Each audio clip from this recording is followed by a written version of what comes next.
Let's get into this passion fruit pulp with the real fruit chunks. So it tastes all right by itself. It's kind of sour, but a little bit sweet, and it's really good. So this is what it looks like. It kind of looks like it's got sunflower seeds in it. It's pretty good.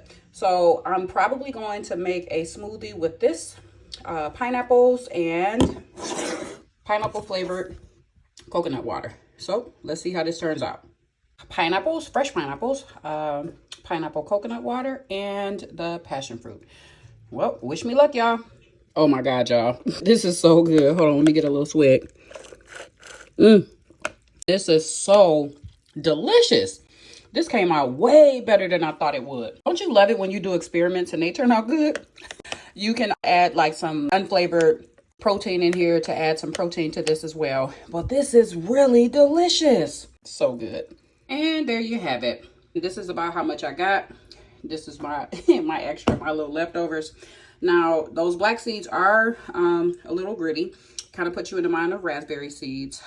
So if you don't like that, then you can use like a cheesecloth or something a little bit bigger to kind of strain it. Or you can just blend it up, you know, a little bit fine. I only blend it for 30 seconds, so I probably should have done like a minute or so. But I don't mind it. Nonetheless, I love when experiments turn out good.